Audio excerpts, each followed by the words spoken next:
Hey, what's going on, guys? It's Clementine here. I'm going to be showing you an advanced Emma Frost guide to help you better win your ranked games. I'm going to go over her entire kit. I'm going to start off with her primary fire. Imagine this is more of a symmetric beam from Overwatch, where the more damage that you do to enemies and their deployables, the more damage you're going to be doing over time. You can tell that by the meter in the middle. You really want to keep this above 60% the entire game, just trying to keep your damage high, because you are able to just rack up an insane amount of damage if you have a high charge throughout the entire game. Now, one thing that you want to do to maintain this high charge is by using your E. Now, your E pulls out this crystal that lasts 3 seconds on the battlefield, right? Now, when you pull this crystal out, you can shoot the crystal, allowing you to do tick damage to the enemy without having to actually hit them. Imagine, like, Moon Knight, where you don't have to hit the enemy, you just have to hit your deployable. But once you break it, you deal a little bit over half the enemy's health. This is added with the tick damage, so if I were to get someone really low, I could do an insane amount of burst damage by breaking that crystal. Her right click brings out a deployable shield. Now, this shield doesn't work like any other shield that we have. I think we only have, like, Doctor Strange and Magneto right now. But imagine this is more like Sigma shield from Overwatch. But instead of it being, like, tangible for this entire, like, time I have it out, it doesn't exist in the game right now. It only exists on my screen, and it only like, begins to be targetable once I release my right click. Now it becomes tangible. Now it has the health bar. I have it the recall set to down scroll wheel, because that's just what I preferred having it as. I think it's set to, like, F or something. But one of the main things you want to be doing with this shield is just blocking poke damage. You see the enemy has Hela, they have Hawkeye, they have Squirrel Girl. You just want to pop this out, do your damage, and then go back into cover. Really only, I only ever use it really just so I can extend my cover. If I'm trying to play this corner, I can pop out with this and then do my damage and then go back. You can also use it, let's say they have an Iron Man in the sky, just pop it up real quick, block it. I'd put it a little bit further so you block the splash damage as well. But this shield isn't meant like a Doctor Strange shield where you're popping it in the mid-fight, like, to block damage, like major bursts of damage. You're really only using this so you can block quick bursts of abilities. You're really looking to block abilities. You're looking to block Magneto right clicks. You're looking to block Squirrel Girl, Acorns. Just like Sigma Shield, it doesn't have that much health. So you're not looking to, this isn't your main form of mitigation. This is just really to block important cooldowns, allowing your team to have a slight edge. Now, along with that, one of the cool things about this is that you can set it out, kind of hold this out for a while, and it'll appear all the way over there. But I don't know if you've noticed, but if I have this all the way over here, and then quickly look left, it'll retract and go right back in front of me. So what I like to do when I'm kind of looking around a corner, I'll have my right click prepped. I'll peek it, and I'll pop out, and then I'll go. Just so I can keep this, as soon as I need it, it comes out. Now, your shield is on, once it becomes tangible, it's on a 3-second cooldown, no matter if you either retract it yourself, or if you just replace it. It is on a 3-second cooldown. So it's very good to just keep up with where it's positioned, because you're able to reposition it very, very frequently, which is very good when you're trying to take space, when you're trying to back up, because you can just place it back, keep retreating, the enemy pushes past it, and you pull it back. Maybe they keep pushing, you retract it, you push it back, block damage, pull the corner, and you just have free cover almost. But it's also very good at trying to take position, because you can just put it out really far ahead of you, use this 500 HP to bridge the gap and continue walking forward, and then retract it early, and then recall it again. There's a lot of versatility with this shield. Now, the fun part. When you hit shift, you go in your diamond form. For 8 seconds, you become a melee-based hero with 2 different abilities. And you also, I think it's like a 35% damage reduction as well. I'll show it right here. If I were to pop diamond form, my right click, my shield actually becomes a kick. Now, it's actually a really bad character to show the kick on, so I'm going to walk over here. But when I use my kick, it not only does 1 instance of damage on the kick, but it does it on the wall. Imagine Doomfist Punch. If I hit the enemy into a wall, they'd take double damage, basically. Which is insanely useful against divers, against squishies in general, because you can do an insane amount of burst damage just with 1 kick. Your E becomes an overhead slam. Now, this is, I want to say all of her abilities are her best ability, but this is one of her more useful ones. Just because, let's say I have the enemy tank, I grab them from their front line behind me, allowing not only my team to do more damage, but if I can show, it comes straight into your kick, which allows you to kick the enemy tank into your team. This ability is also a command grab, so you are able to grab certain characters out of their ultimates, like this Doctor Strange here, where I grab him out of his Eye of Agamotto, allowing my team to win this fight. I grabbed it. This is her bread and butter combo, when she's in her diamond form. Her normal form, her bread and butter combo, is just doing her crystal. But, when you're in your diamond form, especially on frontline tanks, just grabbing them, and putting them in a position where they don't want to be is very powerful. Now, along with that, her melee is nothing to scoff at either. If I were to pull out a 250 HP target, the base 4-hit combo that she does, the 2 punches, slam, slam, that just kills. That kills any 250 HP target. Now, along with that, her usual combo that you're going to be looking for in most games is when you go in your diamond form, you're going to E, melee, kick. This does 75% of the HP of the enemy's HP. And it's almost a guaranteed combo once you get the grab. Because during the get up animation, you can quickly get in those two melees, and then before they can react, you can hit them with the kick, allowing you to get them into your team. And honestly, if I were to angle it towards a wall, that kills. It looks like the Moon Knight can react before I get the kickoff, which is true. He can. Certain characters are able to get out of this, but most of the time, let's say like Punisher can't get out of that. Like Squirrel Girl, maybe she can shift, but if you're fast enough to catch her off guard without it, you can get the kill. She's very, very opportunistic in the way of her ability to get kills, where she doesn't just flat out. It may look like she can just do a shit ton of damage, but her primary attack that can easily be just out healed. It really requires you to manage your cooldowns effectively in order to get picks. Now, a cool interaction is that when you pull someone's soul out with your E, you can go into diamond form and still attack the crystal. Now, this becomes really funny when you're able to do something like this. If I were to pull out a tank, let's say I'm fighting Magneto here, alright? I get the soul, I go diamond form. In about 3 seconds, I've almost entirely killed this Magneto. If I were to hit one more melee before I do my overhead jab, let me see.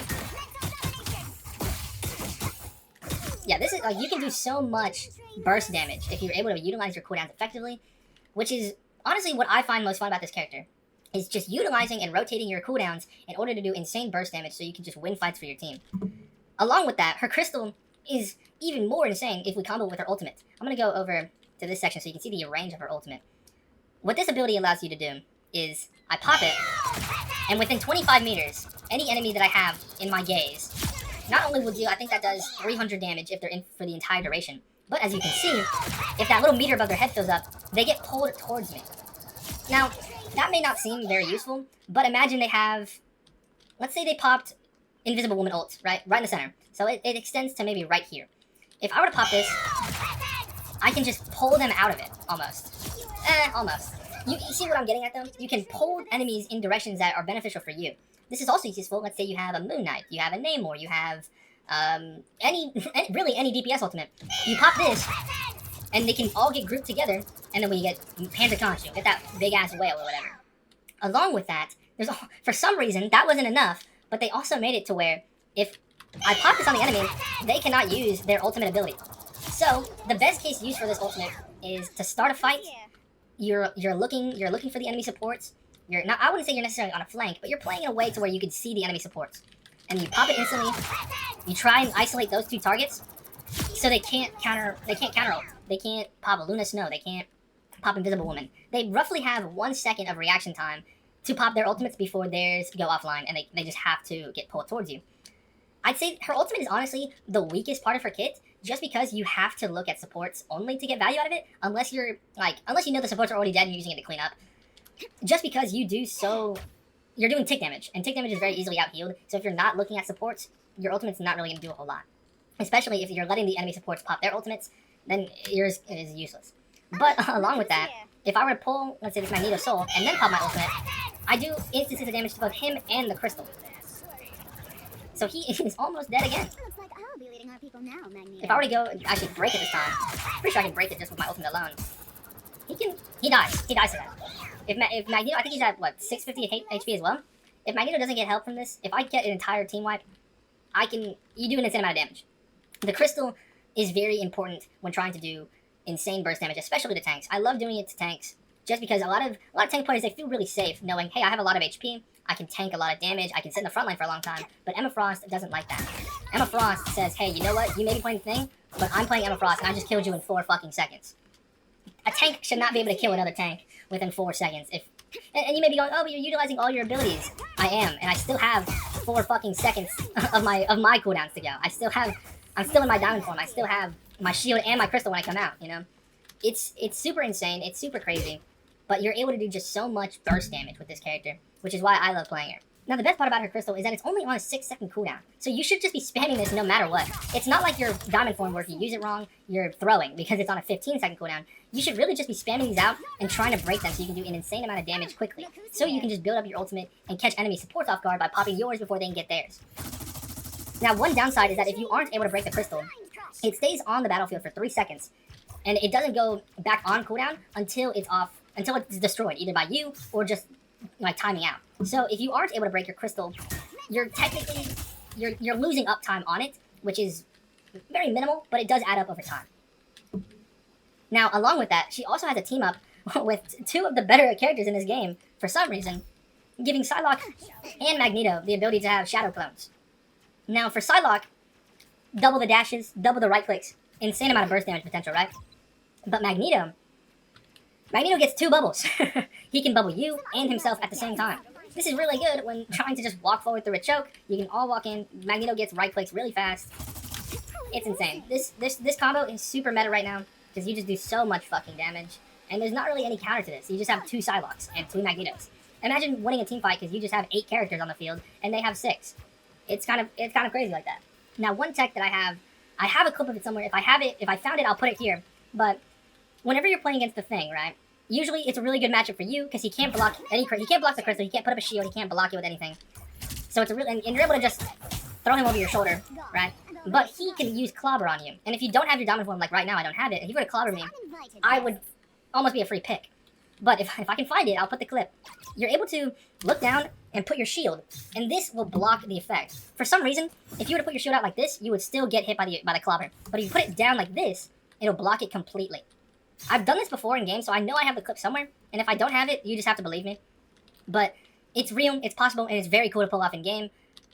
Now again, your bread and butter combos, let me pull out. Let's say you're playing against dive heroes. Like they're playing Black Panther, right? If this Black Panther is diving my supports, I just have to sit near them, go diamond form, grab him, punch, kick, and hopefully any of my team can also look at him, right?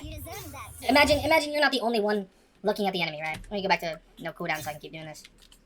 You go diamond form, you grab whoever's diving your team, and you can do you basically, once you have them grabbed, which is really cool, is that once you have them grabbed, your team can shoot them during that entire 1-2 second animation. So it's not like Hulk Ultimate, where when you are grabbed by the Hulk, you can't be damaged by anyone else on his team. You can only be healed by your team. During any of this, my team can shoot this Black Panther, and he will receive damage. So it's really good at just catching divers. If they have a Venom, I use it a lot against Venom, because Venom is very easy. Not only easy for me to grab because of his big hitbox, but also easy for my team to shoot at. If I were to grab him here, look at all of this damage. He's not able to hit E during any of that animation. Until he hits this wall, he can't activate his symbiote, whatever the fuck. He can't get his overhead. So any amount of damage my team can also do during any of this is insane, because he just fucking dies.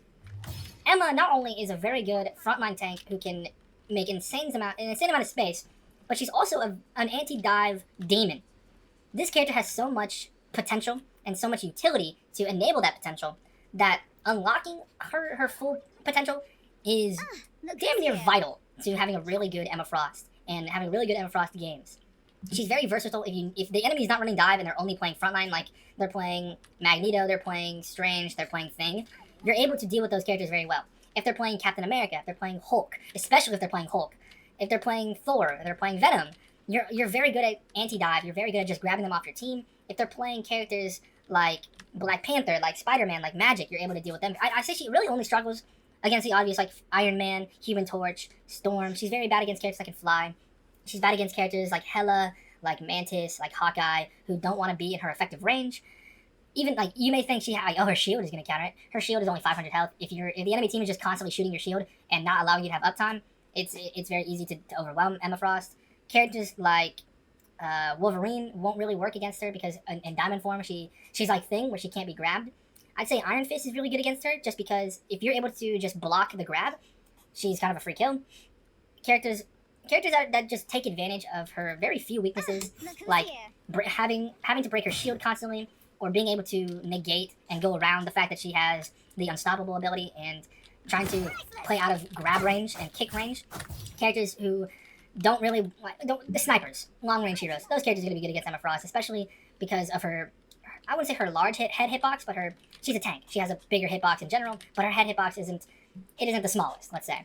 Now I'm going to transition to the gameplay portion of this video, where I'm going to do a VOD review style of my own gameplay, kind of just going over what I'm doing and my thoughts throughout it, so you can kind of learn with real game experience. If you enjoyed the video so far, make sure to hit that like and subscribe button, as it does help me out a lot. I'm trying to hit 1,000 subscribers by the end of the year, so if you want to help me hit that goal, I'd be very much thankful. But with that all being said, thank you so much for watching this far, and enjoy the rest of the video.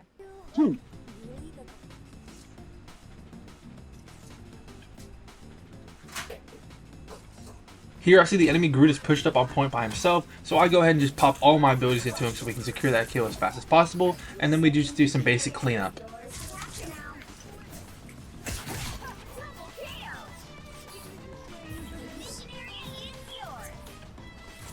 I noticed the enemy team is going to be running Captain America, so I'm going to make sure I'm keeping tabs on him at all times so I can always try to counter dive him and make sure my supports are safe from his shenanigans. Also take note that Emma Frost is actually very weak towards Groot walls because she doesn't gain any charge from dealing damage to them, so she's very bad into that matchup. Here, even though I'm not doing a lot of damage to Captain America right now, my presence alone is making him scared to dive my team because at any moment I could pop my diamond form on him and completely shred him with the help of my team. So just keeping him at bay, being a presence, having just pure aura is really good on Emma Frost. Here, the Wolverine isn't that big of an issue for me because not only in my diamond form am I unable to be grabbed by his shift, but I'm also able to in turn grab him and allow my team to just demolish him. And as you can see, I'm just comboing with my Groot, throwing them near his Groot walls, allowing him to do as much damage as possible with his walls so we can secure this fight.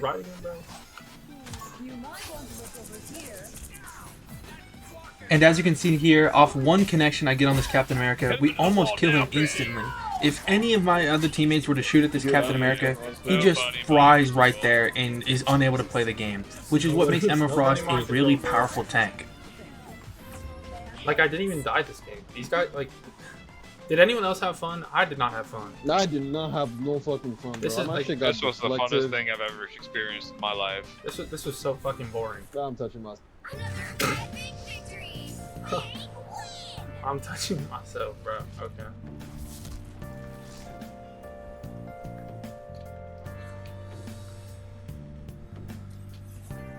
Diamond 1, baby. Ranked higher than 98.87.